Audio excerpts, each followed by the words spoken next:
नमस्ते दोस्तों, स्वागत है आपका हमारे चैनल इको टेल्स पे। आज की कहानी का नाम है घर का माहौल। दोस्तों, अक्सर हम यहाँ सुनते हैं कि सास बहू का रिश्ता तकरार से भरा होता है, पर कभी कभी यह रिश्ता ऐसे मोड़ पर पहुंच जाता है जहाँ ईर्ष्या, प्यार, त्याग और सच्चाई मिलकर ही एक नया इतिहास लिख देते हैं।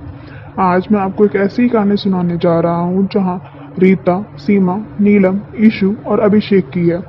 रीता देवी अपने दोनों बेटे बहुओं के साथ एक पुराने लेकिन सजीव मोहल्ले में रहती थी। बड़ा बेटा ईशु शांत और जिम्मेदार, उसकी पत्नी सीमा सीधी सादी, घरेलू और सबकी मदद करने वाली। छोटा बेटा अभिषेक बहुत जिद्दी, उसकी पत्नी नीलम पढ़ी लिखी, आधुनिक सोच वाली। रीता अपने मन में हमेशा यह जानती थी कि परिवार एक साथ रहे तो सुख शांति बनी रहती है। सुबह के दृश्य अलग होते। सीमा सुबह 5 बजे उठकर घर का कोना संवारती, चाय बनाती, बच्चों को तैयार करती और ईशु के लिए टिफिन तैयार करती। रीता उसकी मेहनत देखकर मुस्कुराती और कहती, सीमा तुम सच में इस घर की लक्ष्मी हो। वही नीलम सुबह देर से उठती है। उसका कहना था, मम्मी जी आजकल के जमाने में सिर्फ चूल्हे चौके औरतें ही पहचान नहीं, ऑफिस का काम करना भी जरूरी होता है। ये तो समझती थी और चुप रहती, पर उसके मन में सब फर्क साफ दिखता था। मोहल्ले में रामलीला का आयोजन हुआ। सीमा ने पूरे मन से हिस्सा लिया। सजावट, प्रसाद, मंच की व्यवस्था, सब लोग सीमा की तारीफ करते नहीं थकते। नीलम उस दिन ऑफिस में बिजली नहीं थी। जब वह लौटी तो उसने सुना, सीमा भाभी ने तो कमाल कर दिया, बिना उसके ये आयोजन अधूरा था। नीलम का चेहरा उतर गया। हर जगह सीमा ही क्यों चमकती, क्या मैं हर काम में उत्तीर्ण नहीं हूँ? अरे पागल, लोग तुम्हें ही पसंद करते हैं, बस तुम अलग तरह से काम करती हो।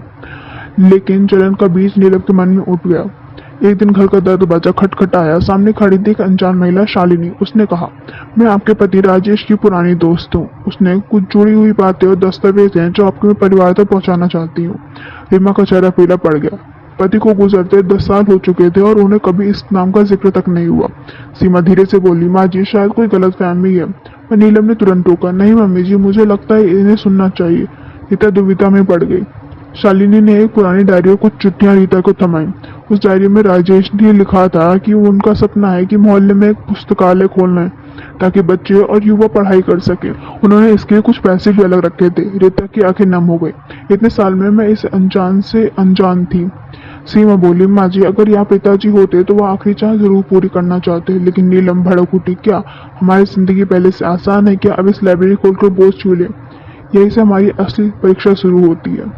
रीता और सीमा की सपने को पूरा कर दिया। ईशु भी माँ के साथ था, लेकिन अभिषेक और नीलम का कहना था, ये सब पुराने जमाने की बातें, आजकल लोग इंटरनेट पर पढ़ते हैं, लाइब्रेरी का क्या करेंगे?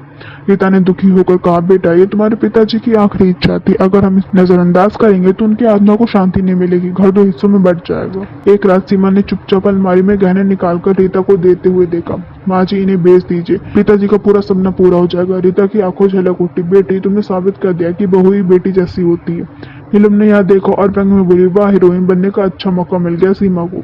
सीमा चुप रही, लेकिन उसके दिल में चोट गहरी लगी। कुछ महीनों के बाद रीता, सीमा और ईशु ने एक छोटी सी लाइब्रेरी खोल दी। बच्चे वहां आने लगे, लोग किताबें पढ़ते, मोहल्ले में सिर्फ सीमा की तारीफ होने लगी। नीलम के मन में चढ़ी गुस्सा अब और बदलने लगी। अगर ये लाइब्रेरी सफल हो गई तो लोग हमेशा सीमा का नाम लेंगे, मेरा नहीं। नीलम ने लाइब्रेरी की फाइलों में से कुछ जरूरी कागज निकाल कर, उसका इरादा था कि लाइब्रेरी का काम रुक जाए और सीमा की बदनामी हो। अगले दिन जब कागज गायब हुए तो लोग सीमा पर शक करने लगे। सीमा भाभी ने शायद लापरवाही की होगी। सीमा रो पड़ी, मैंने कुछ नहीं किया माँ जी। रीता ही असमंजस में पड़ गई। अचानक अभिषेक को अलमारी में नीलम के कपड़ों के बीच में वही फाइलें मिली। उसने सबके सामान फाइलें रख दी। रीता गुस्से में कहा, पड़ी नीलम तुम इतनी गिर कैसे सकती हो? अभिषेक भी चिल्ला उठा, तुम्हारी ईर्ष्या ने हमारे शर्मिंदा कर दिया। नीलम के चेहरे पर सारा गुस्सा नजर आ रहा था। नीलम को अपनी गलती का एहसास हुआ। उसने रोते हुए सीमा से माफी मांगी। दीदी मैं आपको गलत समझा, मेरी जलन से आपको अंधा कर दिया। सीमा ने उसका हाथ पकड़ के कहा, सब भूल जाओ, अगर हम तुम्हारे साथ हैं तो परिवार हमारा मजबूत होगा। धीरे धीरे नीलम भी लाइब्रेरी में मदद करने लगी। बच्चों को पढ़ाती, किताबें सजाने में मदद करती। कुछ महीनों बाद लाइब्रेरी पूरे मोहल्ले की शान बन गई। बच्चे पढ़ाई में आगे पढ़ने लगे। रीता गर्व से बोलती, देखो बेटियों ने अपने परिवार के साथ कोई सपना अधूरा नहीं रहता। सीमा ने नीलम की ओर देखकर कहा, अब हम दोनों मिलकर ऐसे आगे बढ़ाएंगे। नीलम मुस्कुराई और कहा, हाँ दीदी मैं आपके साथी हूँ, दुश्मन नहीं।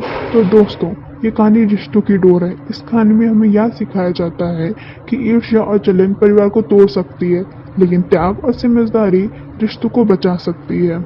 दूसरी कहानी का नाम है सास बहू की कहानी, अधूरी धुन। उत्तर प्रदेश के एक छोटे से कस्बे में गीता देवी अपने परिवार के साथ रहती थी। गीता का परिवार दिखने में आम था, लेकिन सोच में बहुत बड़ा अनोखा। उनका बड़ा बेटा सुधांशु नौकरी करता था और हाल ही में उसकी शादी सुनीता से हुई थी। छोटा बेटा अंकुर अभी पढ़ाई कर रहा था और संगीत का शौकीन था। गीता अपने दोनों बेटों से बहुत प्यार करती थी, पर उनकी सबसे बड़ी चाह थी कि वो हमेशा खुशी से रहें। लेकिन हर संयुक्त परिवार में ऐसा कोई होता है जो बहू के आने के बाद छोटे मोटे तनाव घर की दीवारों में गूंजने लगते हैं। सुनीता रानी पढ़ी लिखी, समझदार और अपने विचारों पर अटक रहने वाली लड़की। उसकी आदत है कि वह हर काम अनुशासन से करे। सुबह 6 बजे उठना, घर की सफाई, फिर नौकरी जाना, सब क्रमबद्ध होना चाहिए। दूसरी तरफ गीता देवी थोड़ा पारंपरिक। उनका मानना था कि बहू का सबसे पहले ससुराल वालों की सेवा करनी चाहिए, फिर अपने काम पर ध्यान देना चाहिए। यही सोच अक्सर गीता और सुनीता के बीच में तकरार बन जाती। सुधांशु बीच में करता, लेकिन ज्यादातर माँ की तरफ झुक जाता या सुनीता को चुपता, पर वह चुप रहती। अंकुर परिवार का सबसे चंचल और सपनों में जीने वाला लड़का था। उसे संगीत का जुनून था। वह दिन रात गिटार बजाता और गाने लिखता। उसका सपना था कि वह मुंबई जाकर अपना बैंड बनाएगा, एक दिन बड़ा गायक बनेगा। लेकिन परिवार में कोई इस चाहत को गंभीरता से नहीं लेता। गीता को लगता था कि यह सब शौक है, रोटी पानी का साधन नहीं। सुधांशु मानता था कि अंकुर को सरकारी नौकरी की तैयारी करनी चाहिए। सिर्फ सुनीता ही थी जो अंकुर की बातों में ध्यान से सुनती और उसे प्रोत्साहित करती। धीरे धीरे अंकुर और सुनीता के बीच में एक दोस्ती जैसा रिश्ता बन गया। सुनीता उसके गानों की कविताएं लिखने में मदद करती और उससे कहती, देखो अंकुर, अगर सपना बड़ा है तो उसके लिए मेहनत करो तो जरूर हासिल होगी। एक दिन सफाई करते समय सुनीता को पुरानी अलमारी में एक लड़की का डिब्बा मिला। डिब्बे में ताला लगा था। जिज्ञासा से उसने गीता को दिखाया। गीता के चेहरे पर रंग अचानक बदल गए। उन्होंने डिब्बा देखते कहा, ये मत खोलना सुनीता, इससे हमारे घर का एक राज है। सुनीता चौंक गई। उसने कभी गीता को इतना गंभीर नहीं देखा, लेकिन उस दिन के बाद उसके डिब्बे के बारे में सोचने लगी। कुछ दिन बाद अंकुर के गिटार के लिए कोई कागज ढूंढ रहा था, वही डिब्बा देखा। जिज्ञासा से उसने ताला तोड़ दिया। डिब्बे के अंदर कुछ पुराने खत और एक डायरी थी। डायरी पढ़ते ही अंकुर सुनीता दोनों के संबद्ध हो गए। उसमें लिखा था कि गीता देवी युवावस्था में बहुत अच्छी गायिका थी। उन्होंने कई संगीत प्रतियोगिताओं की थी और उन्हें मुंबई में एक नामी संस्थान से नाम से जाना जाता गया। लेकिन समाज और परिवार के दबाव में उन्होंने अपना त्याग कर दिया। शादी और गृहस्थी में उलझकर उन्होंने कभी पीछे मुड़कर नहीं देखा। डायरी की आखिरी लाइन थी, काश मैं फिर से एक बार गा पाऊं, अपने अधूरे सपने को जी पाऊं। सुनीता ने वह डायरी पढ़ने के बाद तय किया कि वह गीता के इस अधूरे सपने को पूरा करेगी। उसने अंकुर से कहा, तुम्हारा और मम्मी का एक सपना है, क्यों ना हम मम्मी को भी गाने के लिए प्रोत्साहित करें। अंकुर उत्साहित हो गए। अंकुर ने स्थानीय सांस्कृतिक क्रम में भाग लेने के लिए पंजीकरण किया। उसने अपनी माँ का नाम भी वहां लिखवा दिया। जब गीता को यह पता चला तो वह गुस्से से भर गई। ये कैसी जिद है, अब मैं बूढ़ी हो गई, लोगों के सामने गाऊंगी, सब बेवकूफी है। लेकिन सुनीता का शांत स्वर में था, मम्मी जी, यह बेवकूफी नहीं, आपकी आत्मा की आवाज है। अगर आपने एक मंच करा है तो शायद वह अधूरी धुन ही पूरी हो जाए। गीता अंदर से डरी हुई थी, लेकिन सुनीता की बात में उसने दिल को छू गई। कार्यक्रम वाले दिन पूरा परिवार वहां मौजूद था। सुधांशु शुरू में सबको देखकर बेकार मान रहा था, लेकिन जैसे ही गीता ने मंच पर कदम रखा, उसका चेहरा चमक उठा। गीता ने एक पुराना शास्त्रीय संगीत गाया। उनकी आवाज में उम्र का अनुभव था और दिल की सच्चाई। पूरे हॉल में सन्नाटा छा गया। गाना खत्म होने की तालियों में गड़गड़ाहट से गूंज उठा। गीता की आंखों में आंसू बनने लगे। उन्होंने मंच पे देखा, उतरकर सुनीता को गले लगा और बोली, बेटा तुमने मेरा सपना पूरा कर दिया। इस घटना के बाद घर का माहौल बदल गया। गीता और सुनीता के बीच में तनाव मिट गया। सबसे बड़ा अक्सर अंकुर पे पड़ा। उसने तय कर लिया कि वह संगीत को ही अपना करियर बनाएगा। गीता ने भी पहली बार उसके फैसले को समर्थन दिया। धीरे धीरे अंकुर और कविता एक साथ चलने लगे। सुनीता उनकी कविताएं लिखती और सुधांशु आर्थिक सहयोग करता। यह एक बार सिर्फ 4 दीवारों का मकान नहीं, बल्कि एक छोटा सा संगीत घर बन गया। एक साल बाद उसी घर में एक बड़ा संगीत महोत्सव हुआ। गीता और अंकुर ने दोनों साथ मिलकर प्रस्तुति दी। सुनीता ने उनकी रचना को सम्मान डाला।